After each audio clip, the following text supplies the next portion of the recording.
ಭಾಗ ಪ್ರಸ್ತುತತೆಗಳು. ಯಾಕೆಂದರೆ ನೋಡುವಾಗ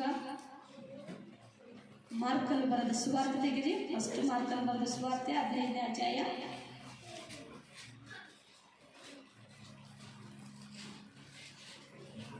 ಮಾರ್ಕ 15:21 ಹೋದ್ರೆ, ಆಗ ಹೊಲದಿಂದ ಹೊರಟು ಆ ಮಾರ್ಗವಾಗಿ ಬರುತ್ತಿದ್ದ ಒಬ್ಬನನ್ನು ಆತನ ಶಿಲುಬೆಯನ್ನು ಹೊರುವುದಕ್ಕೆ ಬಿಟ್ಟು ಹೋದರು.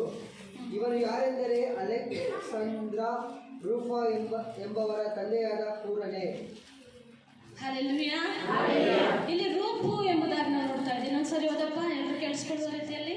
ಆಗ ಹೊಲದಿಂದ ಹೊರಟು ಆ ಮಾರ್ಗವಾಗಿ ಹೋಗುತ್ತಿದ್ದಾಗ ಒಬ್ಬನನ್ನು ಆತನ ಶಿಲುಬೆಯನ್ನು ಹೊರುವುದಕ್ಕೆ. ಯಾರ ಶಿಲುಬೆ? ಯೇಸು ಕ್ರಿಸ್ತನ ಶಿಲುಬೆ, ಯೇಸು ಸ್ವಾಮಿ. ಯಾಕೆಂದ್ರೆ ಆ ದಿನಗಳಲ್ಲಿ ನಾವು ನೋಡಿದ್ವಿ, ನಮ್ಮ ಪಾಪಕ್ಕಾಗಿ, ನಮ್ಮ ಶಾಪಕ್ಕಾಗಿ, ನಮ್ಮ ದ್ರೋಹಗಳಿಗಾಗಿ ಆತನು ಈ ಭೂಮಿಗೆ ಬಂದು ಸುವಾರ್ತೆ ಸಾರಿದ ನಂತರ 3.5 ವರ್ಷ ಕಾಲ ಸುವಾರ್ತೆ ಸಾರಿದ ನಂತರ ದೇವರ ಸಮಯ ಬಂತು. ಯಾಕೆಂದರೆ ಹೊಡೆದಿದ್ದಾರೆ, ಎಳ್ಕೊಂಡು ಹೋಗ್ತಾ ಇದ್ದಾರೆ, ಶಿಲುಬೆಯನ್ನು ನುಡಿಸಿ ಎತ್ಕೊಂಡು ಹೋಗ್ತಾ ಇದ್ದಾರೆ. ಯೇಸು ಸ್ವಾಮಿ ಸುಸ್ತಾಗಿದೆ. ಆ ಸಮಯದಲ್ಲಿ ಒಂದು ಫ್ಯಾಮಿಲಿ ಬಂದಿದೆ. ಏನಕ್ಕಾಗಿ ಅಂದರೆ ಯೇಸು ಸ್ವಾಮಿ ಲೋಕಕ್ಕೆ ಬಲಿಯಾಗುವಂಥ ಸಮಯ, ಒಂದು ಕುರಿಮರಿಯನ್ನು ಯಜ್ಞ ಮಾಡುವಂಥ ಕಳೆದು ಅಲ್ಲಿ ನಾವು ನೋಡ್ತೇವೆ, ಕುರಿಮರಿಯನ್ನು ಬಲಿ ಕೊಡುವಂಥ ಸಮಯಕ್ಕೆ ಯೇಸು ಸ್ವಾಮಿಯ ಬಲಿಯಾಗಿ ಆಗುವುದನ್ನು ಅಲ್ಲಿ ನಡೀತಾ ಇದೆ. ಒಂದು ಫ್ಯಾಮಿಲಿ ಬಂದಿದೆ, ತನ್ನ ಮಗನನ್ನು ಕರ್ಕೊಂಡು ಆ ಜಾತ್ರೆಗೆ ಬಂದಿರುವಾಗ ಅವರು ಹೊಲದ ಮಾರ್ಗದಲ್ಲಿ ನಡೀತಾ ಇದ್ದಾರೆ. ಒಂದು ಆ ಕುಟುಂಬ ಹೋಗ್ತಾ ಇರುವಾಗ ಅಲ್ಲಿ ಯೇಸು ಸ್ವಾಮಿನ ಕೂಡ ಕರ್ಕೊಂಡು ಹೋಗ್ತಾ ಇದ್ದಾರೆ. ಶಿಲುಬೆಯನ್ನು ಹೊರಕೊಂಡು ಮಕ್ಕಳ ಕಥೆಯಾಗಿ ಕೇಳಿ, ಕೈ ಕಟ್ಟ್ರಿ. ನೀವು ಕೇಳ್ತಾ ಇದ್ರೆ ಸಂತೋಷ ಆಗುತ್ತೆ. ನೀವು ಬಂದು ಆಟ ಆಡ್ಕೊಂಡು ಹೋಗೋದ್ರೆ ದೇವ್ರಿಗೆ ಇಷ್ಟ ಆಗೋದಿಲ್ಲ. ಬಂದ ಮೇಲೆ ಒಂದು ವಾಕ್ಯ ನಾವು ಕಲಿಬೇಕು. ಇಲ್ಲಿ ನಾವೊಂದು ಆರ್ಕೆಸ್ಟ್ರಾನೋ ಮತ್ತು ನಾಟಕನೋ ಇಟ್ಟಿಲ್ಲ. ದೇವರ ವಾಕ್ಯದಲ್ಲಿ ನಾವು ಕಲಿಬೇಕು. ಅದಕ್ಕೋಸ್ಕರ ನಿಮ್ಮ ಗಮನಗಳು ಮಾತಿನ ಮೇಲೆ ಗಮನ ಇರಬೇಕು. ಆರಾಧನೆ ಮಾಡೋದು ನಾನು ಗಮನಿಸ್ತೀನಿ. ನಿಮ್ಮಷ್ಟಕ್ಕೆ ನೀವೇ ಏನೋ ಯೋಚನೆ ಮಾಡ್ಕೊಂಡಿರ್ತೀರ. ಒಂದೊಂದು ನುಡಿ ಏನು ಬರ್ತಾ ಇದೆ ಅಂತ ಗ್ರಹಿಸಿಕೊಂಡು ನಿಮ್ಮ ಮನಸ್ಸು, ನಿಮ್ಮ ಹೃದಯ ದೇವರು ಕೊಟ್ಟರೆ ಪರಿಶುದ್ಧಾತ್ಮ ನಿಮ್ಮೊಳಗೆ ಬರ್ತಾ ಇದೆ. ಅಲ್ಲಿ ಮಾರ್ಗದಲ್ಲಿ ಹೋಗುತ್ತಿರುವಂಥ ಒಂದು ಕುಟುಂಬ ಬರ್ತಾ ಇರುವಾಗ ನಾವು ನೋಡ್ತೀವಿ, ಶಿಲುಬೆಯಲ್ಲಿ ಎತ್ತಿ ಆ ತಂದೆಗೆ ಹೊರಿಸುವುದನ್ನು ನೋಡ್ತಾ ಇದ್ದಾರೆ. ಅವ್ರು ಯಾರು ಅಂದರೆ ರೂಪನ ತಂದೆ. ಹಲ್ಲೆಲೂಯಾ. ರೂಪನ ತಂದೆ ಎಂಬುದಾಗಿ ನೋಡುತ್ತೇವೆ. ರೂಪನ ಯಾರು? ಅಪೊಸ್ತಲನಾದ ಪೌಲನಿಗೆ ಸುವಾರ್ತೆ ಸಾರುವಾಗ ಹಿಂದೆಗಡೆ ಅನೇಕ ಪ್ರೋತ್ಸಾಹ, ಅನೇಕ ಆ ಸೇವಕನಿಗೆ ಒಂದು ಬ್ಯಾಗ್ ಎತ್ಕೊಂಡು ಬರ್ತಾರೆ. ಒಬ್ಬ ಎತ್ತನಾಗಿರ್ಬೋದು, ಸೆರೆಯಲ್ಲಿರ್ತಕ್ಕಂಥ ಸಮಯದಲ್ಲಿ ಪೌಲನು ಆಗ ಅನೇಕ ಜನರಿಗೆ ಸೇವೆಗೆ ಎಂಕರೇಜ್ ತೋರಿಸುವಂಥ ಒಬ್ಬ ವ್ಯಕ್ತಿಯಾಗಿ ಕಾಣಿಸುವುದು. ಆ ವಾಕ್ಯ ನೋಡುವಾಗ ಎಂಕರೇಜ್ ಮಾಡುವಂಥ ಒಬ್ಬ ಯೌವನಸ್ಥನಾಗಿ ಪೌಲನು ಬರೆಯುವಾಗ, ಅನೇಕ ಪತ್ರಿಕೆಗಳು ಬರೆಯುವಾಗ ನಾವು ಎಫೆಫ್ರಾಯಮ್ದಾಗ ನೋಡ್ತೀವಿ, ಒನೆಸಿಫರನ್ನು ನೋಡ್ತೀವಿ. ಯಾಕಂದರೆ ಎಫೆಫ್ರಾಯಮ್ದಾಗ ನೋಡುವಾಗ ಅದನ್ನು ಅಷ್ಟೇ ಒಳ್ಳೆ ಭಯಭಕ್ತಿ, ಪ್ರಾರ್ಥನೆ, ಸಭೆಗಳನ್ನು ಉಜ್ಜೀವನ ಪಡಿಸುವುದು. ಮತ್ತು ಒನೆಸಿಫರ್ ನೋಡಿದ್ರಲ್ಲ ವಾಕ್ಯದಲ್ಲಿ, ಒನೆಸಿಫರ್ ಏನ್ ಮಾಡ್ತಾ ಇದ್ದ? ಅಲ್ಲಿ ಸೆರೆಯಲ್ಲಿದ್ದಾಗ ಆ ಸೆರೆ ಹತ್ರ ಹೋಗಿ ಆತನು ಬರೆದು ಕೊಟ್ಟಂತ ಲೆಟರ್ಸ್ ತೆಗೆದುಕೊಂಡು ಪುಸ್ತಕಗಳನ್ನು ತಂದು ಸಭೆಗಳಿಗೆ ಹೇಳ್ತಾ ಇದ್ದ.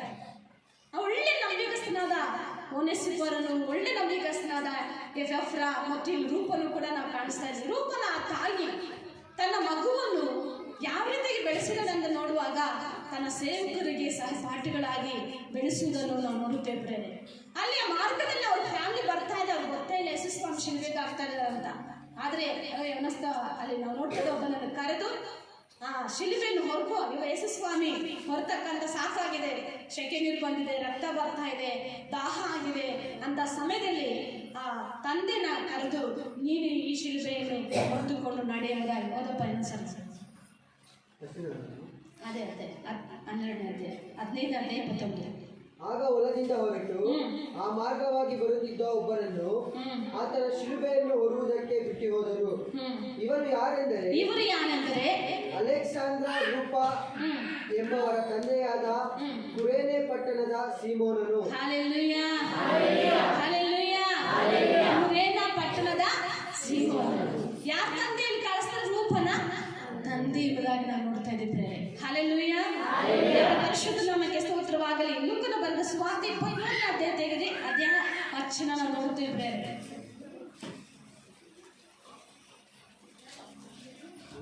ಲೂಕನ ಬರೆದ ಸುವಾರ್ತೆ 23ನೇ ಅಧ್ಯಾಯ 26ನೇ ವಚನ. ಅವರು ಆತನನ್ನು ತೆಗೆದುಕೊಂಡು ಹೋಗುತ್ತಿರುವಾಗ ಹೊಲದಿಂದ ಬರುತ್ತಿದ್ದ ಕುರೇನೆ ಪಟ್ಟಣದ ಸೀಮೋನ ಎಂಬವನನ್ನು ಹಿಡಿದು ಶಿಲುಬೆಯನ್ನು ಅವನ ಮೇಲೆ ಇಟ್ಟು ಯೇಸುವಿನ ಹಿಂದೆ ಹೊತ್ತುಕೊಂಡು ಬರುವ ಹಾಗೆ ಮಾಡಿದರು. ಹಲ್ಲೆಲೂಯಾ. ಇಲ್ಲಿ ಅದೇ ಕಾಣಿಸ್ತಾ ಇದೆ. ಆ ಪಟ್ಟ ಮಾರ್ಗದಲ್ಲಿ ಹೋಗುವಾಗ ಶಿಲುಬೆಯನ್ನು ಅವನ ಮೇಲೆ ಹಾಕಿ ಕರ್ಕೊಂಡು ಹೋಗುವುದನ್ನು ಇಲ್ಲಿ ಮಾತ್ರ ನೋಡ್ತೇವೆ. ರೂಪನ ತಂದೆ ಎಂಬುದಾಗಿ. ಹಲ್ಲೆಲೂಯಾ. ಈ ರೂಪನ ತಂದೆ ಯಾವಾಗ ಶಿಲುಬೆ ಹೊರದ್ನೋ ಆಗ ಸ್ವಂತ ರಕ್ಷಕನಾಗಿ ಯೇಸು ಸ್ವಾಮಿಯನ್ನು ನಂಬಿದ ಮತ್ತು ತಾಯಿ ಕೂಡ ದೇವರನ್ನು ನಂಬಿ, ಯಾಕಂದ್ರೆ ಅಲ್ಲಿ ಬಂದ ಮೇಲೆ ಅವರು ಸತ್ಯಾರ್ಥಗಳನ್ನು ತಿಳಿದುಕೊಂಡಿರುತ್ತೆ. ಆದರೆ ರೂಪನನ್ನು ಏನು ಮಾಡಿದಂದ್ರೆ ತನ್ನ ಸೇವಕನಿಗೆ ಸಹಪಾಠಿಯಾಗಿ ನಾವು ಬೆಳೆಸುವುದನ್ನು ದೇವರ ವಾಕ್ಯದಲ್ಲಿ ನಾವು ನೋಡ್ತೇವೆ. ಹಲ್ಲೆಲೂಯಾ. ಯಾಕಂದ್ರೆ ಅಪೊಸ್ತಲರ ಕೃತ್ಯಗಳಲ್ಲಿ ಅಧ್ಯಾಯ ನಾವು ನೋಡ್ತಾ ಇದ್ದೇವೆ. ಅದೆಲ್ಲ ಪ್ರಾಮುಖ್ಯತೆ. ದೇವರ ಸಮ್ಮುಖಕ್ಕೆ ಬಂದಾಗ ದೇವರ ವಾಕ್ಯದಲ್ಲಿ ತನ್ನ ಮಕ್ಕಳನ್ನು ತನ್ನ ಕುಟುಂಬವನ್ನು ನಡೆಸಿಕೊಂಡು ಹೋಗಬೇಕು. ಆ ಕುಟುಂಬ ಬಂತು ಯೇಸು ಸ್ವಾಮಿಯನ್ನು ಸ್ವಂತ ರಕ್ಷಕನಾಗಿ ಸ್ವೀಕರಿಸಿತು ಮತ್ತು ತಾಯಿ ಕೂಡ ಅನೇಕ ಬೋಧನೆಗಳಲ್ಲಿ ನಡೆಸಿದುದಾಗಿ ನಾವು ದೇವರ ವಾಕ್ಯದಲ್ಲಿ ನೋಡುತ್ತೇವೆ. ಹಲ್ಲೆಲೂಯಾ. ದೇವರ ಪರಿಶುದ್ಧ ನಾಮಕ್ಕೆ ಸ್ತೋತ್ರವಾಗಲಿ. ಯಾಕಂದ್ರೆ ಆತನ ಪರಿಶುದ್ಧನು, ಅದನ್ನ ಕೃಪೆ ಶಾಶ್ವತವಾದದ್ದು ಎಂಬುದಾಗಿ ನಾವು ನೋಡುತ್ತೇವೆ. ಈಗ ನಾನು ಆಗ್ಲೇ ನನ್ನ ಓನೆಸಿಫರ್ ಎಂಬುದಾಗಿ ಕೊಲಸ್ಸಿನ ಬರೆದ ಪತ್ರಿಕೆ ಕೊಲಸ್ಸೆ 4ನೇ ಅಧ್ಯಾಯ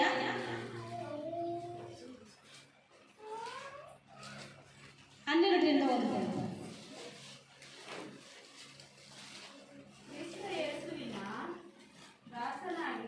ಕ್ರಿಸ್ತ ಯೇಸುವಿನ ದಾಸನಾಗಿರುವ ನಿಮ್ಮ ಊರಿನ ಎಫೆಫ್ರನು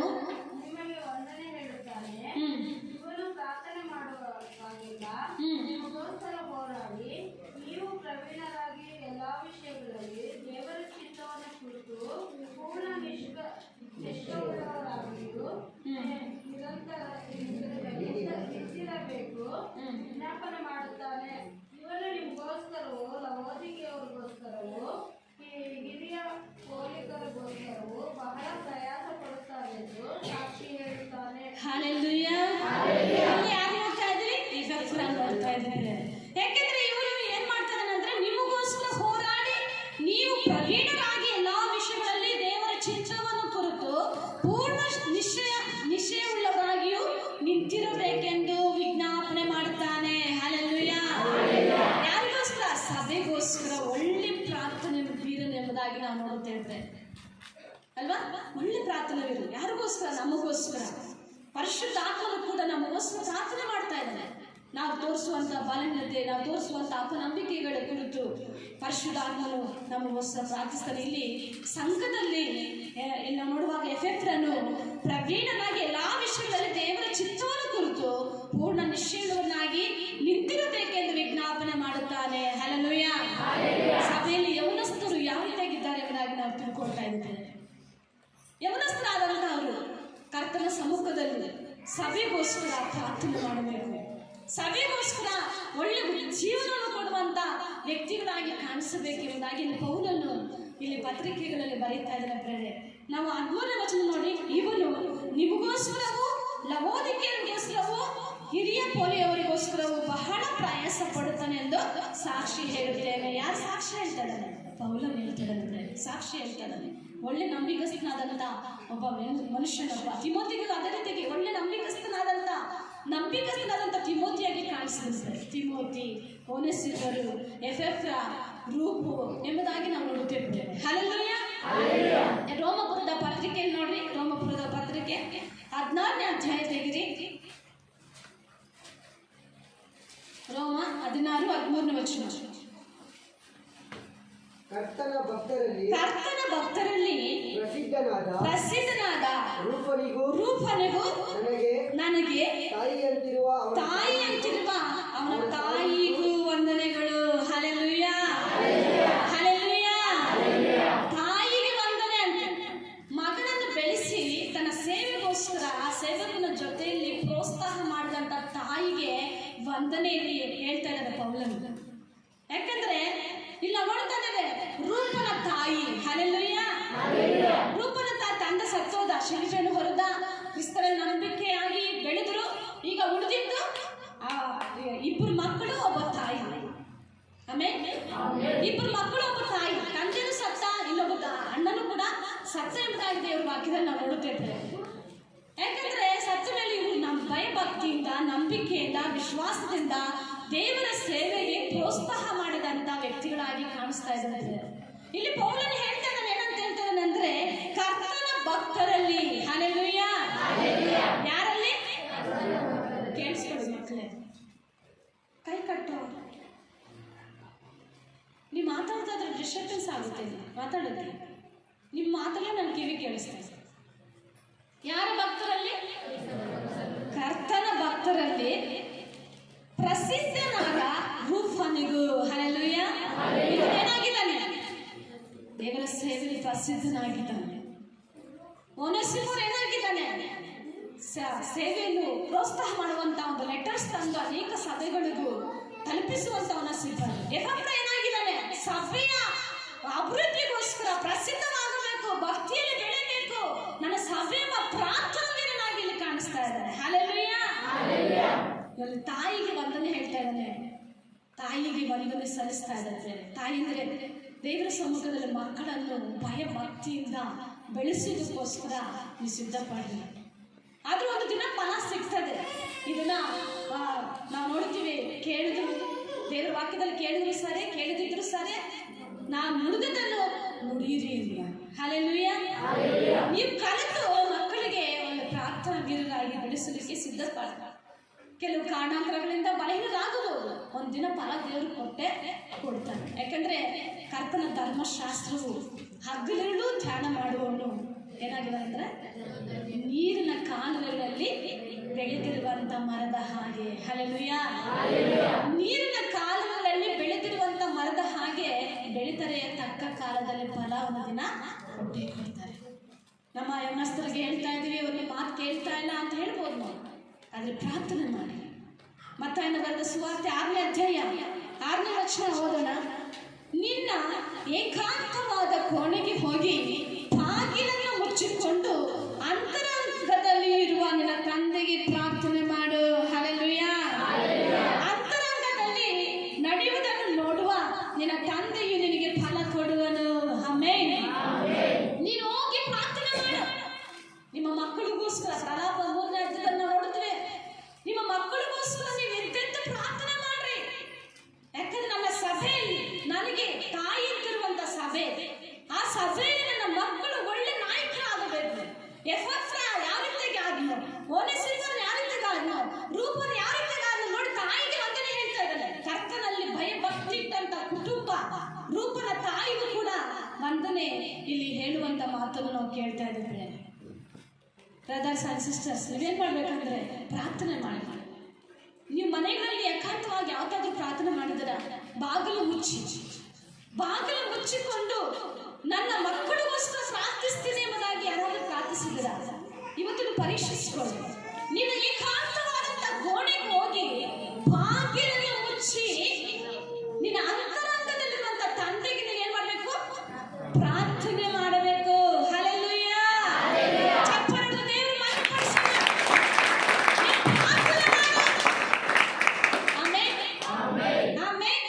ಎರಡು ಆರ್ಸಗಳು ತೆಗಿರಿ. 4ನೇ ಅಧ್ಯಾಯ 2ನೇ ಆರ್ಸಗಳು 4ನೇ ಅಧ್ಯಾಯ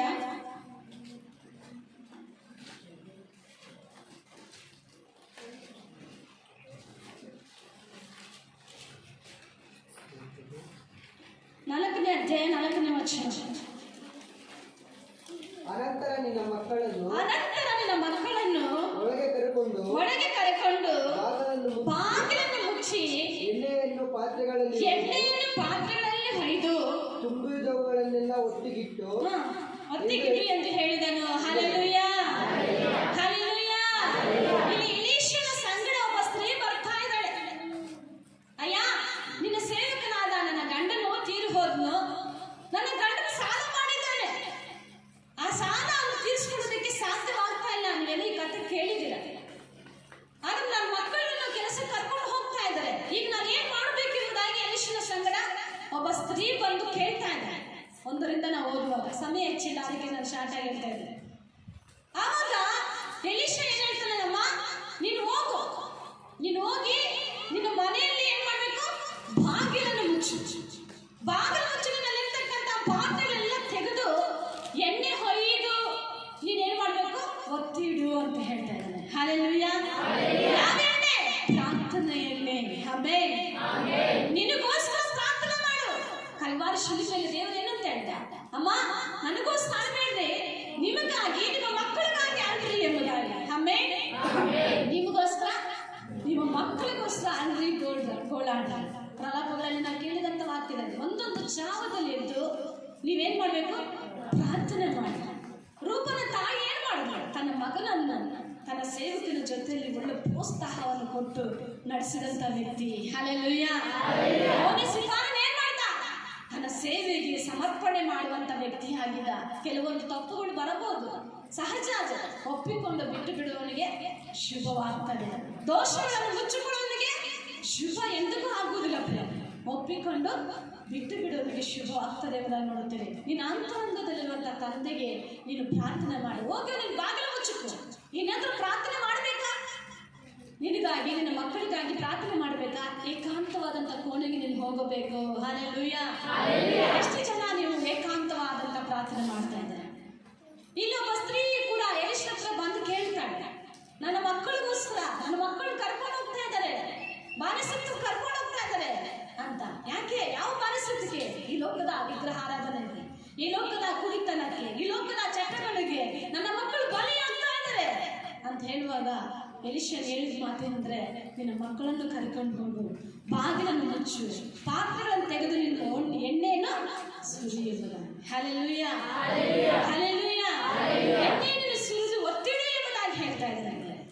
ನಮ್ಮ ಜೀವಿತದಲ್ಲಿ ಆಗುವಂಥ ಕಾರ್ಯಗಳು ನಾವು ಗಮನ ಇಟ್ಕೊಂಡು, ಕೆಟ್ಟ ಅಭ್ಯಾಸಗಳಲ್ಲಿ ಕೆಟ್ಟ ಕಾರ್ಯಗಳಲ್ಲಿ ಜೀವಿಸುವಂಥ ವ್ಯಕ್ತಿಗಳಿಗೆ ನಾವು ಪ್ರಾರ್ಥನೆ ಮಾಡಬೇಕು. ಏಕಾಂತವಾದಂಥ ಕೋಣೆಗೆ ಹೋಗಿ ಪ್ರಾರ್ಥನೆ ಮಾಡಿ. ನಿಮ್ಮ ಅಂತರಂಗದಲ್ಲಿರುವಂಥ ತಂದೆಗೆ ನೀವು ಮೊರೆ ಇಡ್ರಿ. ಆಗ ದೇವರು ಅದ್ಭುತ ಮಾಡಲಿಕ್ಕೆ ಶಕ್ತನಾಗಿದ್ದಾನೆ. ಈಗ ಹೋಗ್ಬೋದು, ಎಣ್ಣೆ ಪಾತ್ರೆಗಳು ಎತ್ಕೊಂಡು ಹೋಗಿ ಪಾತ್ರೆಗಳಲ್ಲಿ ಇಳಿಸಿ ಎಣ್ಣೆ ಒತ್ತಿ ಒತ್ತಿ ಹಾಕ್ತಾ ಇದ್ದಾರೆ. ಅದು ತುಂಬುತ್ತು ಸಾಲ ತೀರ್ಚು ಎಂಬುದಾಗಿ ವಾಕ್ಯದಲ್ಲಿ ನೋಡುತ್ತೇವೆ. ದೇವರು ಹೇಳಿದಂಥ ಮಾತು ಇದೇ ಪ್ರೇರಣೆ. 4ನೇ ವಚನದಲ್ಲಿ ನಿನ್ನ ಮಕ್ಕಳನ್ನು ಕರ್ಕೊಂಡು ಹೋಗಿ ಬಾಗಿಲು ಮುಚ್ಚು, ಬಾಗಿಲು ಮುಚ್ಚುವಂತ ಅದ್ಭುತ ಎಂಬುದಾಗಿ ನಾವು ನೋಡುತ್ತೇವೆ. ಹಲ್ಲೆಲೂಯಾ. ದೇವರ ಪರಿಶುದ್ಧ ನಾಮಕ್ಕೆ ಸ್ತೋತ್ರವಾಗಲಿ. ಅದೇ 2ನೇ ಅರಸುಗಳು 4ನೇ ಅಧ್ಯಾಯದಲ್ಲಿ ನೋಡೋಣ. 33ನೇ ವಚನ. 4ನೇ ಅಧ್ಯಾಯ 33ನೇ ವಚನ. ಆ ಕೋಣೆಯ ಬಾಗಿಲನ್ನು ಮುಚ್ಚಿಕೊಂಡು ಯೆಹೋವನನ್ನು ಪ್ರಾರ್ಥಿಸಿದನು. ಅನಂತರ ಹುಡುಗನ ಮೇಲೆ ಬೋರ್ಲ ಬಿದ್ದು ತನ್ನ ಬಾಯಿ ಕೈಗಳನ್ನು ಅವನ ಬಾಯಿ ಕಣ್ಣು ಕೈಗಳಿಗೆ ಮುಟ್ಟಿಸಿದ್ದರಿಂದ ಹುಡುಗನ ದೇಹವು ಬೆಚ್ಚಗಾಯಿತು. ಆಮೇಲೆ ಹುಡುಗನನ್ನು ಬಿಟ್ಟು ಎದ್ದು ಮನೆಯಲ್ಲಿ ತುಸು ಹೊತ್ತು ಅತ್ತಿತ್ತ ಅಡ್ಡಾಡಿ ತಿರುಗಿ ಅವನ ಮೇಲೆ ಬೋರ್ಲ ಬೀಳಲು ಹುಡುಗನು 7 ಸಾರಿ ಸೀತು ಕಂಡೆರೆದನು. ಆಗ ಎಲೀಷನು ಗೆಹಜಿಗೆ ಶುನೇಮ್ಯಳನ್ನು ಕರೆ ಎಂದು ಆಜ್ಞಾಪಿಸಲು ಅವನು ಆಕೆಯನ್ನು ಕರೆದನು. ಆಕೆಯು ಬಂದಾಗ ಎಲೀಷನು ಆಕೆಗೆ, ನಿನ್ನ ಮಗನನ್ನು ತೆಗೆದುಕೋ ಎಂದು ಹೇಳಿದನು. ಆಕೆಯು ಹತ್ತಿರ ಬಂದು ಅವನ ಪಾದಗಳಿಗೆ ಬಿದ್ದು ಸಾಷ್ಟಾಂಗ ನಮಸ್ಕಾರ ಮಾಡಿ ಮಗನನ್ನು ತೆಗೆದುಕೊಂಡು ಹೋದಳು. ಶೂನ್ಯಗಳ ಬಗ್ಗೆ ನಿಮ್ಗೆ ಎಲ್ಲರಿಗೂ ಗೊತ್ತುಂಟು. ಶೂನ್ಯಗಳು ಏನ್ ಮಾಡ್ತಾ ಇದ್ರು? ಸೇವಕರು ಬಂದಾಗ ಆ ಊರಿಗೆ ಸ್ವಾರ್ಥ ಸಲ್ಲಿಸುವಾಗ ಆಕೆ ಏನ್ ಮಾಡಿದ್ರು? ತನ್ನ ಗಂಡನ ಹತ್ತಿರಗೆ ಬಂದು, ದೇವರ ಸೇವಕರು ಬಂದಿದ್ದಾರೆ, ಅವ್ರಿಗೆ ಒಂದು ಕೋಣೆ ಕಟ್ಟಬೇಕು, ನಮ್ಮ ಮನೆ ಮೇಲೆ ಒಂದು ಕೋಣೆ ಕಟ್ಟಬೇಕು, ಒಂದು ರೂಮ್ ಕಟ್ಟಬೇಕು, ಅವರಿಗೆ ಒಂದು ಮೇಜು, ದೀಪಸ್ತಂಭ ಅಲ್ಲ ಮಂಚ ಎಲ್ಲವನ್ನು ಸಿದ್ಧ ಮಾಡಿ ತನ್ನ ಮನೆಗೆ ಕರ್ಕೊಂಡು ಬಂದು ಊಟ ಬಡಿಸಿ ಅವ್ರು ರೆಸ್ಟ್ ಮಾಡೋದಕ್ಕೆ ಬಿಡ್ತಾ ಇದ್ದಾರೆ ಇಲ್ಲ. ಆವಾಗ ಆಕೆ ಮಕ್ಕಳು ಇರ್ಲಿಲ್ಲ. ಆಗ ನನ್ನನ್ನು ಇಷ್ಟು ಸತ್ಕಾರ ಮಾಡ್ತಾ ಇದ್ದಾಳೆ ಒಬ್ಬ ಸ್ತ್ರೀ. ಯಾರು? ಒಂದ್ಸರಿ ಜೋರಾಗಿ ಹಲ್ಲಿ ನಿದ್ದೆಯನ್ನು ಮತ್ತು ಬೇಸರಿಕೆ ಆಲೋಚನೆಗಳು ಎಲ್ಲ ಬಿಟ್ಟು ಹೋಗಲಿ. ಹಲ್ಲೆಲೂಯಾ. ನೋಡಿ, ಆಕಳಿಸ್ತಾ ಇದ್ದಾರೆ, ಕೈ ಇಟ್ಕೊಳ್ಳೋರು ಕೈ ಇಟ್ಕೊಳ್ತಾ ಇದ್ದಾರೆ. ಇದು ಬೇಡ. ದೇವರ ವಾಕ್ಯಕ್ಕೆ ಶ್ರದ್ಧೆ ಕೊಡಬೇಕು ಅಲ್ವಾ? ಶೂನ್ಯನ ಸ್ತ್ರೀ ಏನ್ ಮಾಡ್ತಾ ಇದ್ದಾಳೆ? ತನ್ನ ಸೇವಕರನ್ನು ಕರೆದು ತನ್ನ ಮನೆ ಮೇಲೆ ಒಂದು ಕೋಣೆಯನ್ನು ಕಟ್ಟಿಸಿ ಸೇವಕರು ಬಂದಾಗಲ ದಾಸಿ ಕರೀತಾ ಇದ್ದಾಳೆ, ಸ್ವಾಮಿ ಬಂದು ನನ್ನ ಮನೆಯಲ್ಲಿ ನೀವು ಊಟ ಮಾಡಬೇಕು, ನೀರು ಕುಡಿಬೇಕೆಂಬುದಾಗಿ ಹೇಳುವಾಗ ಆಕೆಗೆ ಮಕ್ಕಳಿರಲಿಲ್ಲ. ಗೇಹಿಸಿಗೆ ಹೇಳ್ತಾನೆ, ಈಕೆಗೆ ಏನ್ ಬೇಕು, ನಾವು ಏನಾದರೂ ಸತ್ಕಾರ ಮಾಡ್ಬೇಕಾ ಅಂತ ಹೇಳುವಾಗ ಆಕೆಗೆ ಮಕ್ಕಳಿಲ್ಲ ಅಂತ ದೇವ್ರು ಹೇಳ್ತಾನೆ, ಮುಂದಿನ ವರ್ಷದಲ್ಲಿ ನಿಮ್ಗೆ ಒಂದು ಮಗು ಆಗ್ತದೆ ಅಂತ. ಹಲ್ಲೆಲೂಯಾ, ಒಂದು ಮಗು ಆಗ್ತದೆ ಅಂತ ಹೇಳ್ತಾನೆ. ಆದ್ರೆ ಮಗು ಆಯ್ತು, ಬೆಳೀತು. ಒಂದಿನ ಆಕಸ್ಮಿಕವಾಗಿ ಮಗು ಸತ್ತೋಗಿದೆ. ಸತ್ತೋದಾಗ ಆಕೆ ದೇವರ ಸಮ್ಮುಖದಲ್ಲಿ ಬರುವಂತ ಒಂದು ಪ್ರಯಾಸ ನೋಡ್ರಿ, ಸೇವಕರಿಗೆ ಹೇಳಿ ಕಳಿಸ್ತಾರೆ. ಇಲ್ಲಿ ನಾವು ನೋಡುವಾಗ 20ನೇ ವಚನ ನೋಡ್ರಿ, 20ನೇ ವಚನ 4:20. ಸೇವಕನು ಹುಡುಗನನ್ನು ಅವನ ತಾಯಿಗೆ ತಂದೊಪ್ಪಿಸಿದನು. ಹುಡುಗನು ಮಧ್ಯಾಹ್ನದವರೆಗೂ ತಾಯಿಯ ತೊಡೆಯ ಮೇಲೆಯೇ ಇದ್ದುಕೊಂಡು ಅನಂತರ ಸತ್ತನು. ಇಲ್ಲಿ ನಾವು ನೋಡ್ತಾ ಇದ್ದೀವಿ, ಏನೋ ಕೆಲಸ ಮಾಡುವಾಗ ತಲೆ ನೋವು ಅಂತ ಜೋರ ಕಿರಿಚಿ ಆತನು ಬಿದ್ದೋಗ್ತಾನೆ. ಒಬ್ಬ ಸೇವಕನ ತಂದು ತನ್ನ ತಾಯಿಗೆ ತಂದು ಒಪ್ಪಿಸ್ತಾರೆ. ಆ ತಂದೊಪ್ಪಿಸುವಾಗ ಆ ತಾಯಿಯ ಮಗನು ತಾಯಿಯ ತೊಡೆ ಮೇಲೆ ಮಲಗಿ ಸತ್ತು ಹೋಗ್ತಾನೆ ಅಂತ ನಾವು ನೋಡ್ತೀವಿ. ಹೌದಪ್ಪ. ಕೂಡಲೇ ಆಕೆಯು ಅವನನ್ನು ದೇವರ ಮನುಷ್ಯನ ಕೋಣೆಗೆ ತೆಗೆದುಕೊಂಡು ಹೋಗಿ ಅವನ ಮಂಚದ ಮೇಲೆ ಮಲಗಿಸಿ ಬಾಗಿಲು ಮುಚ್ಚಿ ಗಂಡನನ್ನು ಕರೆಸಿ ಅವನಿಗೆ, ದಯವಿಟ್ಟು ನನಗೋಸ್ಕರ ಒಬ್ಬ ಸೇವಕನನ್ನು ಒಂದು ಕತ್ತೆಯನ್ನು ಕಳುಹಿಸು, ನಾನು ಬೇಗನೆ ದೇವರ ಮನುಷ್ಯನ ಬಳಿಗೆ ಹೋಗಿ ಬರುತ್ತೇನೆ ಎಂದು ಹೇಳಿದಳು. ಅದಕ್ಕೆ ಅವನು, ಇಂದು ಅಮಾವಾಸ್ಯೆಯಲ್ಲ, ಸಬ್ಬತ್ತಲ್ಲ, ಈ ಹೊತ್ತು ಯಾಕೆ ಹೋಗುತ್ತಿ ಅಂದನು. ಆಕೆಯು ಚಿಂತೆ ಇಲ್ಲ ಎಂದು ಹೇಳಿ ಕತ್ತೆಗೆ ತಡಿ ಹಾಕಿಸಿ ಕೂತುಕೊಂಡು ಸೇವಕನಿಗೆ, ಓಡಿ ಸತ್ತ ಬಾ, ನಾನು ಅಪ್ಪಣೆ ಮಾಡುವವರೆಗೂ ನಿಲ್ಲಿಸಬೇಡ ಎಂದು ಆಜ್ಞಾಪಿಸಿದಳು. ಮಗು ಸತ್ತೋಗಿದೆ. ಆಕೆ ಅಳ್ಕೊಂಡು ಅಳ್ಕೊಂಡು ಅಳ್ಕೊಂಡು ಸೇವಕರಿಗೆ ಹೇಳಿ ಕಳಿಸ್ಬೇಕಾಗಿತ್ತು. ಆಕೆ ಏನ್ ಮಾಡಿದ್ದಾಳೆ, ಒಂದು ಮನೇಲಿ ಸಾವಾದ್ರೆ ಆಕೆ ಅಲ್ಲೇ ಅಳ್ಕೊಂಡು ಮಗ ಸತ್ತಿದ್ದಾನೆ ಎಂಬುದಾಗಿ ಅಳ್ಕೊಂಡು ಕೂತ್ಕೊಳ್ಬೇಕಾಗಿತ್ತು. ಆಕೆ ಏನ್ ಮಾಡ್ತಾಳೆ, ಗಂಡನಿಗೆ ನನಗೊಂದು ಕತ್ತೆ ತಡಿ ಹಾಕ್ಸು, ಒಬ್ಬ ಸೇವಕನ ಕಳಿಸು, ನಾನು ಹೋಗ್ಬೇಕು. ಎಲ್ಲಿ ಮಲಗಿಸಿದಾಳೆ, ದೇವ್ರ ಸೇವಕರು ಇರುವಂತ ಒಂದು ಕೋಣೆಗೆ ಮಲಗಿಸಿದಾಳೆ ಪ್ರಿಯರೇ. ಹಲ್ಲೆಲೂಯಾ. ಆಕೆ ನಂಬಿಕೆ ನೋಡಿ ಅಲ್ಲೇ ಮಲಗಿಸ್ಬೇಕು ಅಂತ ಆಕೆ ನಂಬಿಕೆ ಇಟ್ಟು ಅಲ್ಲಿ ಮಲಗಿಸಿದಾಳೆ. ನನಗೊಂದು ಕತ್ತೆಯನ್ನು ರೆಡಿ ಮಾಡಿಸಿ, ಒಂದು ಸೇವಕನನ್ನು ಕಳಿಸು, ನಾನು ಹೇಳುವವರೆಗೂ ನೀನು ಓಡಿಸ್ತಾರೆ ಎಂಬುದಾಗಿ ಹೇಳುವಂತ ಮಾತನ್ನು ನಾವು ನೋಡುತ್ತೇವೆ ಪ್ರಿಯರೇ. ಇಲ್ಲಿ ನಾವು ಈ ವಾಕ್ಯದಲ್ಲಿ ನೋಡುವಾಗ ನಾವು ಅನೇಕ ಕಷ್ಟಗಳು ಕಣ್ಣೀರು ಬಂದಾಗ ಸೇವಕರೇ ಬಂದಿಲ್ಲ, ನಮ್ಮ ಪರಿಸ್ಥಿತಿ ಗೊತ್ತಲ್ಲ, ಅವರೇ ಬರಬೇಕಾಗಿತ್ತು ಅಂತ ಹೇಳಿಲ್ಲ. ಆಕೆಗೆ ಸಾವು ಮನೇಲಿ ಆಗಿದೆ. ಆದರೆ ಆಕೆ ಏನು ಹೇಳ್ತಿದ್ದಾಳೆ, ಒಂದು ಕತ್ತೆಯನ್ನು ರೆಡಿ ಮಾಡಿ ಒಬ್ಬ ಸೇವಕನ್ನು ಕಳಿಸಿ ನನ್ನ ಜೊತೆಗೆ ಅಂತ ಗಂಡನಿಗೆ ಹೇಳ್ತಾ ಇದ್ದಾಳೆ. ಚಿಂತೆ ಇಲ್ಲ ಅಂತ ಹೇಳ್ತಾ ಇದ್ದಾಳೆ. ಒಂದು ವಿಷಯ ನೋಡಿ, ಹೌದ್ರಿ 23ನೇ ವಚನ, ಇದು ಅಮಾವಾಸ್ಯೆ ಅಲ್ಲ, ಸಬ್ಬತ್ತಲ್ಲ, ಈ ಹೊತ್ತು ಯಾಕೆ ಹೋಗುತ್ತಿದ್ದೀಯ ಅಂತಾನು. ಹಲ್ಲೆಲೂಯಾ. ಅಮಾವಾಸ್ಯೆ ಅಲ್ಲ, ಸಬ್ಬತ್ತಲ್ಲ, ಯಾಕೆ ನೀನು ಹೋಗ್ತಾ ಇದೆಯಾ, ಇವತ್ತು ಚರ್ಚ್ ಇದೆಯಾ, ಇವತ್ತು ಪ್ರಾರ್ಥನೆ ಉಪವಾಸ ಕೊಡ್ತಾ ಇದೆಯಾ ಅಂತ ಹೇಳಿರ್ಬೋದು. ಆದ್ರೆ ಯಾವತ್ತಾದ್ರೂ ಪರವಾಗಿಲ್ಲ ಅಂತ ಹೇಳಿ ಆಕೆ ಹೋಗ್ತಾ ಇದ್ದಾಳೆ. 25ನೇ ವಚನ, ಆಕೆಯು ಚಿಂತೆ ಇಲ್ಲ ಎಂದು ಹೇಳಿ ಕತ್ತೆಗೆ ತಡಿ ಹಾಕಿಸಿ ಕೂತುಕೊಂಡು ಸೇವಕನಿಗೆ, ಓಡಿಸುತ್ತಾ ಬಾ, ನಾನು ಅಪ್ಪಣೆ ಮಾಡುವವರೆಗೂ ನಿಲ್ಲಿಸಬೇಡ ಎಂದು ಆಜ್ಞಾಪಿಸಿದಳು. 25. ಹೀಗೆ ಆಕೆಯು ಪ್ರಯಾಣ ಮಾಡಿ ಕಾರ್ಮೆಲ್ ಬೆಟ್ಟದ ಮೇಲಿದ್ದ ದೇವರ ಮನುಷ್ಯನ ಬಳಿಗೆ ಬಂದಳು. ಅವನು ಈಕೆಯನ್ನು ದೂರದಿಂದಲೇ ಕಂಡು ತನ್ನ ಸೇವಕನಾದ ಗೆಹಜಿಗೆ, ಅಗೋ, ಅಲ್ಲಿ ಶೂನ್ಯಮಳು, ನೀನು ಓಡಿ ಹೋಗಿ ಆಕೆಯನ್ನು ಎದುರುಗೊಂಡು ನಿನಗೂ ನಿನ್ನ ಗಂಡನಿಗೂ ಮಗನಿಗೂ ಕ್ಷೇಮವೋ ಎಂದು ವಿಚಾರಿಸುವ ಎಂಬುದಾಗಿ ಆಜ್ಞಾಪಿಸಿ ಕಳುಹಿಸಿದನು. ಆಕೆಯು ಆ ಸೇವಕನಿಗೆ ಕ್ಷೇಮ ಎಂದು ಉತ್ತರ ಕೊಟ್ಟು ಬೆಟ್ಟದ ಮೇಲಿದ್ದ ದೇವರ ಮನುಷ್ಯನ ಬಳಿಗೆ ಬಂದು ಅವರ ಪಾದಗಳನ್ನು ಹಿಡಿದಳು. ಗೆಹಜಿಯು ಆಕೆಯನ್ನು ದೂಡುವುದಕ್ಕಾಗಿ ಹತ್ತಿರ ಬರಲು ದೇವರ ಮನುಷ್ಯನು ಅವನಿಗೆ, ಬಿಡು, ಆಕೆಯ ಮನಸ್ಸಿನಲ್ಲಿ ಬಹು ದುಃಖವಿರುವ ಹಾಗೆ ತೋರುತ್ತದೆ. ಯೆಹೋವನು ಆಕೆಯ ದುಃಖವನ್ನು ನನಗೆ ಪ್ರಕಟಿಸಲಿಲ್ಲ. ನೋಡಿ, ಗೆಹಜಿನು ಬರ್ತಾ ಇದ್ದಾನೆ. ನಾವು ನೋಡ್ತೀವಿ, ಎಲಿಷನ್ ನೋಡಿ ಶೂನ್ಯ ಮಾಡಿ ಬರ್ತಾ ಇದ್ದಾಳೆ, ಹೋಗಪ್ಪ ಅಡ್ಡ ಹೋಗು, ಏನು ಆಕೆ ಬರ್ತಾ ಇದ್ದಾಳೆ, ಇಲ್ಲಿಗೆ ಓಡಿ ಬರ್ತಾ ಇದ್ದಾಳೆ ಅಂತ ಹೇಳುವಾಗ ಗೆಹಜಿ ಬಂದು ಕೇಳ್ತಾನೆ, ಕ್ಷೇಮ ಅಮ್ಮ, ಮಕ್ಕಳು ಕ್ಷೇಮನ, ನಿನ್ನ ಗಂಡ ಕ್ಷೇಮ ಅಂತ ಹೇಳ್ತವಾಗ, ಹೌದು ನಮ್ಮ ಕ್ಷೇಮ ಅಂತ ಹೇಳ್ತಾ ಇದ್ದಾಳೆ. ಹಲ್ಲೆಲೂಯಾ. ಬಂದಿದ ತಕ್ಷಣ ಮಗಳು ಸತ್ತೋಗಿದ್ದಾನೆ ಅಂತ ಹೇಳಿದ್ಲ, ಏನಿಲ್ಲ ಕ್ಷೇಮ ಅಂತ ಹೇಳ್ತಾರೆ. ಹಲ್ಲೆಲೂಯಾ. ಆದ್ರೆ ಇಲ್ಲಿ ಆಕೆ ಮನಸ್ಸಿನಲ್ಲಿ ದುಃಖವಿರುವ ಹಾಗೆ ತೋರುತ್ತದೆ. ಹಲ್ಲೆಲೂಯಾ. ಹೇಳ್ತಿದ್ದಾನೆ, ಆಕೆ ಮನಸ್ಸಿನಲ್ಲಿ ದುಃಖ ಇದೆ. ಇದೆ. ನಮ್ಮ ಜೀವಿತದಲ್ಲಿ ಕೂಡ ದುಃಖದ ಯಾರು ನೋಡ್ಬೇಕು? ದೇವರು ನೋಡ್ಬೇಕು. ದೇವರು ನೋಡ್ಬೇಕು. ಆಕೆ ನಾವು ಕ್ಷೇಮವಾಗಿದ್ದೀನಿ ಅಂತ ಹೇಳ್ತಾ ಇದ್ದಾರೆ. ಗಂಡನಿಗೆ ಏನ್ ಹೇಳ್ತಾರೆ? ಸೇವಕನ ಹತ್ರ ನಾನು ಹೋಗ್ಲೇಬೇಕು ಅಂತ ಹೇಳ್ತಾ ಇದ್ದಾರೆ. ಇಲ್ಲಿ ವಿಷಯದಲ್ಲಿ ಗಮನಿಸ್ರಿ, ಎಷ್ಟು ಪ್ರಾಮುಖ್ಯತೆ ಕೊಡ್ತಾ ಇದ್ದಾರೆ. ಆಕೆ ಕಷ್ಟ ಬಂದಿದೆ, ಬಾಧೆ ಬಂದಿದೆ, ಮಗ ಸತ್ತೋಗಿದ್ದಾನೆ, ತನ್ನ ತೊಡೆ ಮೇಲೆ ಮಗನ ಸತ್ತೋಗಿದ್ದಾನೆ. ಆಕೆ ತಡಿ ಹಾಕಿಸಿಕೊಂಡು ತನ್ನ ಸೇವಕನ ಹತ್ರ ಓಡಿ ಹೋಗ್ತಾ ಇದ್ದಾರೆ. ಆ ದುಃಖ ಇರುವಂಥ ಸಮಯದಲ್ಲೂ ಕೂಡ ಗೇಹೆಜಿ ಮುಂದೆ ನಾನು ಕ್ಷೇಮನೆ ಅಂತ ಹೇಳ್ತಾ ಇದ್ದಾರೆ. ಆಕೆ ನಂಬಿಕೆ ಇದೆ. ನಂಬಿಕೆಯನ್ನು ತೋರಿಸಬೇಕು. ನಂಬಿಕೆಯಿಂದ ಮಾಡುವಂಥ ಪ್ರಾರ್ಥನೆ ರೋಗಿಯನ್ನು ಸ್ವಸ್ಥಪಡಿಸ್ತದೆ ಬೇರೆ. ಹಲ್ಲೆಲೂಯಾ. ನಿಮ್ಮಲ್ಲಿ ಯಾವುದಾದ್ರೂ ಒಂದು ವಿಷಯಕ್ಕಾಗಿ ಏಕ ಮನಸ್ಸಿನಿಂದ 2, 3 ಎಲ್ಲಿ ಸೇರಿ ಬಂದು ಪ್ರಾರ್ಥಿಸ್ತಾರೋ ಅಲ್ಲಿ ಅದ್ಭುತವನ್ನು ನಾನು ಮಾಡುತ್ತೇನೆ. ಹಲ್ಲೆಲೂಯಾ. 20ನೇ ಅದನ್ನ ನೋಡುತ್ತಾರೆ. ಆಕೆ ಮನಸ್ಸಿನಲ್ಲಿ ದುಃಖವಿರುವ ಹಾಗೆ ತೋರುತ್ತದೆ. ಆಮೆನ್. 30ನೇ ವಚನ.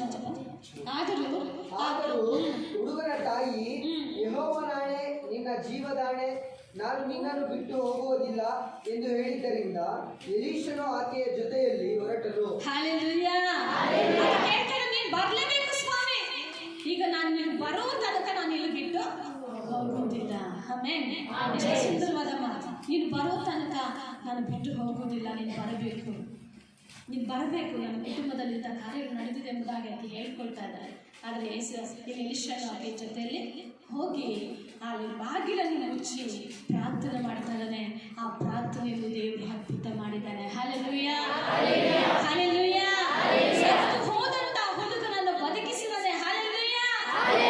ಇಲ್ಲಿ ಏನಕ್ಕೆ ಬಾಗಿಲು ಮುಚ್ಚಿ ಪ್ರಾರ್ಥನೆ ಮಾಡ್ರಿ ಮಾಡ್ರಿ ಮಾಡ್ರಿ ಅಂತ ದೇವರು ಏನು ಕೇಳ್ತಾ ಇದ್ದಾನೆ? ಅಂತರಂಗದಲ್ಲಿರುವಂತ ನನ್ನ ತಂದೆಗೆ ನೀನು ಮೊರೆ ಇಡಬೇಕು ಎಂಬುದಾಗಿ ರೂಪನ ತಾಯಿ ಪ್ರಾರ್ಥನೆ ಮಾಡಿದ್ದಾಳೆ. ಒಳ್ಳೆ ಸೇವಕ ನಾನು ಅಲ್ವಾ? ಮುನಿಸಿಪರ್ನು ಕೂಡ ದೇವರ ಸೇವೆಗೆ ಉಪಯೋಗ ಆದವನು. ಎಫೆಫ್ರಾನು ಕೂಡ ದೇವರ ಸೇವೆಗೆ ಉಪಯೋಗ ಆದವನು. ನಮ್ಮ ಪ್ರಾರ್ಥನೆ ಹೇಗಿದೆ, ನಮ್ಮ ವಿಜ್ಞಾಪನೆ ಹೇಗಿದೆ ಎಂಬುದಾಗಿ ಸಾರಿ ಗಮನಿಸಿಕೊಳ್ಳೋಣ. ಅಪೊಸ್ತಲರ ಕೃತ್ಯಗಳು 12ನೇ ಅಧ್ಯಾಯ 5ನೇ ವಚನ ಓದೋಣ. ಅಪೊಸ್ತಲರ ಕೃತ್ಯಗಳು 12ನೇ ಅಧ್ಯಾಯ 5ನೇ ವಚನ.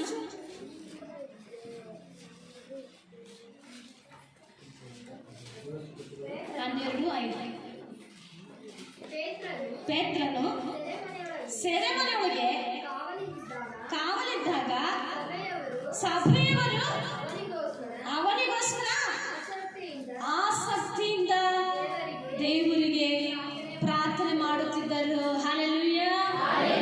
ಇಲ್ಲಿ ಸೇವಕರು ಸೆರೆಯಲ್ಲಿದ್ದಾರೆ, ಸಭೆಯವರು ಏನ್ ಮಾಡ್ತಾ ಇದ್ದಾರೆ? ಪ್ರಾರ್ಥನೆ ಮಾಡ್ತಾರೆ. ಅರ್ಥ ಆಗ್ತಾ ಇದೆ ನಿಮಗೆಲ್ಲ? ಸೇವಕನು ಸೆರೆಯಲ್ಲಿ ಬಿದ್ದಿರುವಾಗ ಸಭೆಯವರೆಲ್ಲರೂ ಕೂಡ ಏನ್ ಮಾಡ್ತಾ ಇದ್ದಾರೆ? ಪ್ರಾರ್ಥನೆಯಿಂದ ಪ್ರಾರ್ಥನೆ ಮಾಡ್ತಾರೆ. ಆಸಕ್ತಿಯಿಂದ ಪ್ರಾರ್ಥನೆ ಮಾಡ್ತಾರೆ. ಹಲ್ಲೆಲೂಯಾ. ಹಲ್ಲೆಲೂಯಾ. ಆಸಕ್ತಿಯಿಂದ ಪ್ರಾರ್ಥನೆ ಮಾಡಬೇಕು. ನಿಮ್ಮ ಸೇವಕರಿಗೂ ಅವಾಗಲೇ ಪ್ರಕಟಣೆ ಮಾಡುವಾಗ ನಿಮ್ಮ ಸೇವಕರ ಕುಟುಂಬಕ್ಕೂ, ಸಭೆಗೂ, ವಿಶ್ವಾಸಿಗಳಿಗೂ, ಗ್ರಾಮಗಳಿಗೂ, ಪಟ್ಟಣಗಳಿಗೂ, ದೇಶಕ್ಕೂ, ರಾಜ್ಯಕ್ಕೂ, ಎಲ್ಲ ಅಧಿಕಾರಿಗಳಿಗೂ, ಮಕ್ಕಳಿಗೂ, ವಿಧವೆಯರಿಗೂ ಎಲ್ಲರಿಗೋಸ್ಕರ ಪ್ರಾರ್ಥನೆ ಮಾಡಿ. ಈ ಸಭೆಯವರು ಏನ್ ಮಾಡ್ತಾ ಇದ್ದಾರೆ? ಸೇವಕರಿಗೋಸ್ಕರ ಬಾಗಿಲು ಮುಚ್ಚಿ ಏಕಾಂತವಾಗಿ ಪ್ರಾರ್ಥನೆ ಮಾಡ್ತಾ ಇದ್ದಾರೆ ಪ್ರೇರೆ. ಹಲ್ಲೆಲೂಯಾ. ಯಾಕೆಂದ್ರೆ ನಾವು ಪ್ರಾರ್ಥನೆ ಮಾಡಬೇಕು. ಪ್ರಾರ್ಥನೆ ಮಾಡಿದ್ರೆ ಸಮಸ್ಯೆಗಳು ಹೋಗುವುದಿಲ್ಲ.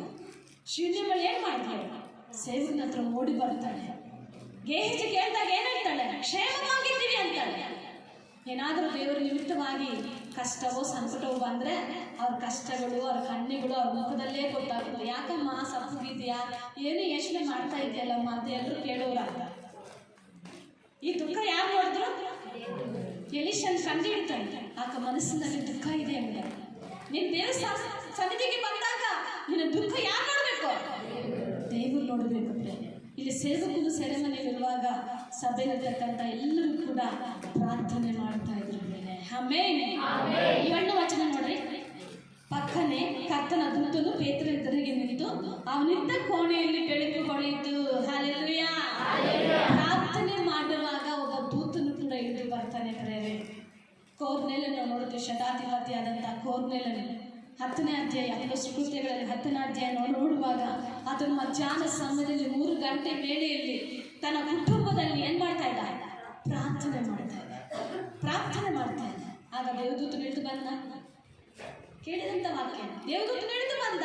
ಹೋದ್ಮೇಲೆ ನಿನ್ನ ದಾನ ಧರ್ಮಗಳು, ನಿನ್ನ ಎಲ್ಲವೂ ಕೂಡ ಪ್ರಾರ್ಥನಾ ವಿಜ್ಞಾಪನೆಗಳು ಕೂಡ ಯೆಹೋವನ ಸನ್ನಿಧಿಗೆ ಏರು ಬಂದಿದೆ. ಕೋರ್ಮೇಲೆ ಬರ್ಬೋದು 10ನೇ ಅಧ್ಯಾಯ. ದೇವರು ಮಾತಾಡ್ತಾ ಇದ್ದಾರೆ, ದೂತನು ಇಳಿದು ಬಂದು ಮಾತಾಡ್ತಾ ಇದ್ದಾರೆ. ಇಲ್ಲಿ ಪೇತ್ರನು ಕೂಡ ಸೆರೆಮನೆಯಲ್ಲಿರುವಾಗ ಒಬ್ಬ ದೂತನು ಪಕ್ಕನೆ ಇಳಿದು ಬಂದಾಗ ಆ ಕೋಣೆ ಎಲ್ಲ ಬೆಳಕಾಗಿ ಕಾಣಿಸಲ್ಪಡ್ತದೆ. ದೇವರು ಅನೇಕ ಅದ್ಭುತ ಆದ್ಯತೆಗಳು ಮಾಡಿದ್ದಾರೆ. ದೂತನು ಕರ್ಕೊಂಡು ಹೋಗ್ತಾನೆ, ಆ ಬಾಗಿಲು ಅದಷ್ಟಕ್ಕಾಗಿ ಓಪನ್ ಅಂತ ಮನೇಲಿ ಓದ್ಕೊಳ್ಬೋದು. ಪ್ರಾರ್ಥನೆ ಮಾಡುವಾಗ ಎಷ್ಟು ಶಕ್ತಿ, ಎಷ್ಟು ಪ್ರಭಾವ, ಎಷ್ಟು ಅದ್ಭುತಗಳು ನಡೀತದೆ ಎಂಬುದಾಗಿ ತಿಳ್ಕೊಳ್ಬೋದು. ಪ್ರಾರ್ಥನೆ ಇಲ್ಲದಿದ್ದರೆ ಏನು ಮಾಡೋದಕ್ಕೆ ಸಾಧ್ಯವಿಲ್ಲ.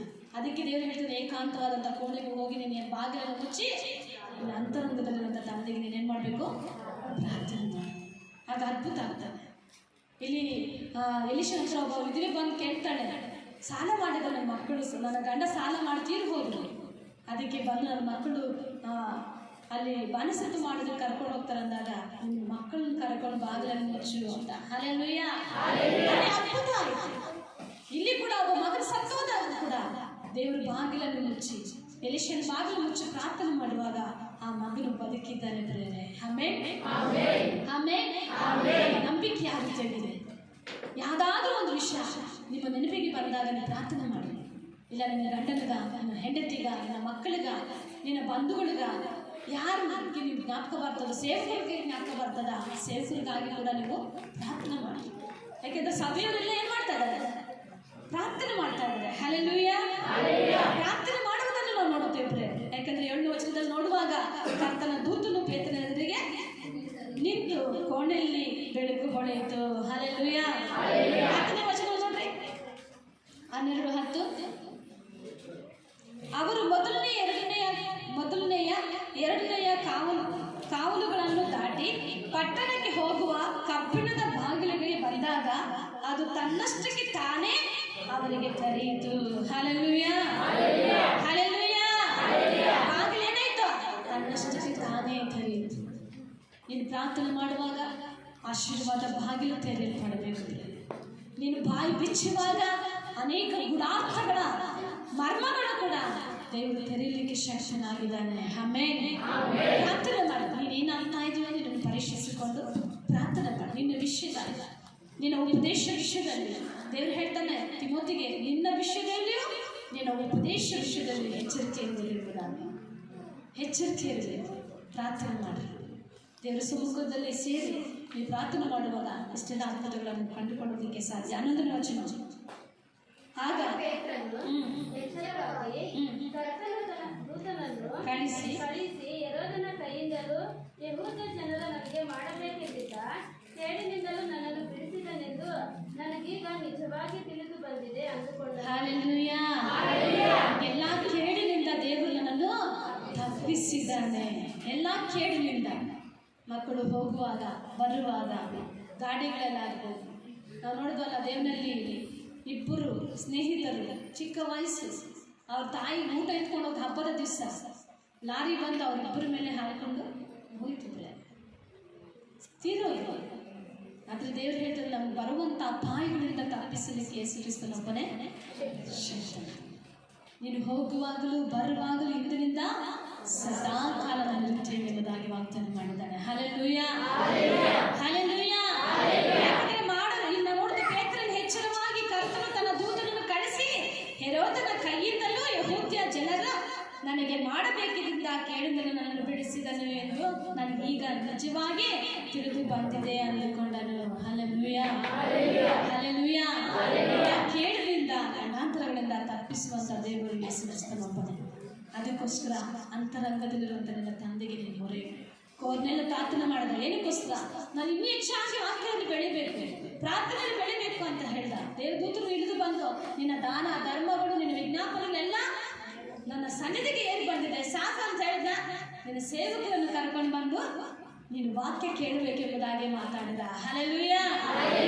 ಆಗ ಪೇತ್ರನನ್ನು ನಾವು ನೋಡ್ತೇವೆ, ಕರ್ಕೊಂಡು ಬರಲಿಕ್ಕೆ ಯಾರು ಕಳಿಸ್ತಾನೆ, ಒಬ್ಬ ಸೇವಕರನ್ನು ಕಳಿಸ್ತಾ ಇರ್ತಾರೆ.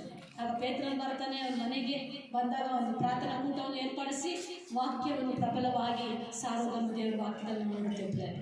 ಅದಕ್ಕೋಸ್ಕರ ನಾವು ಆತ್ಮದಲ್ಲಿ ಬೆಳಿಬೇಕಾದ್ರೂ ಕೂಡ ಪ್ರಾರ್ಥನೆ, ಕೊರ್ನೆಲ್ ಪ್ರಾರ್ಥಿಸಿದ ಹಾಗಿನ ಪ್ರಾರ್ಥನೆ, ಶಿವದೇವರಲ್ಲಿ ಪ್ರಾರ್ಥಿಸಿದ ಹಾಗಿನ ಪ್ರಾರ್ಥನೆ, ಸೇವಕರನ್ನು ಕರ್ಕೊಂಡು ಬಂದು ನನ್ನ ಮಗನಿಗೋಸ್ಕರ ಪ್ರಾರ್ಥನೆ ಮಾಡಬೇಕೆಂಬುದಾಗಿ ಆಕೆ ಹೋಗಿ ತಡೆ ಹಾಕಿಕೊಂಡು ಗಂಡನಿಗೆ ಅಂತ ನನಗೇನು ಚಿಂತೆ ಇಲ್ಲ, ಇವಾಗ ಹೋಗ್ಲೇಬೇಕು, ಆ ಮಾಸನ ಹೇಳ್ತು ಸಬ್ಬತ್ತಿನ ಅಂತ ಹೇಳುವಾಗ ಅದು ನನಗೆ ಬೇಕಾಗಿಲ್ಲ, ನಾನು ಇವಾಗ ಹೋಗ್ಲೇಬೇಕು, ನೀನು ಕಳಿಸಿ ಎಂಬುದಾಗಿ ಆಕೆ ದುಃಖ ತೋರಿಸ್ಕೊಂಡ್ಲ, ಫಸ್ಟು ತೋರಿಸ್ಕೊಳ್ಳಲ್ಲ. ಹೃದಯ ಯಾರು ನೋಡಿದ್ರು?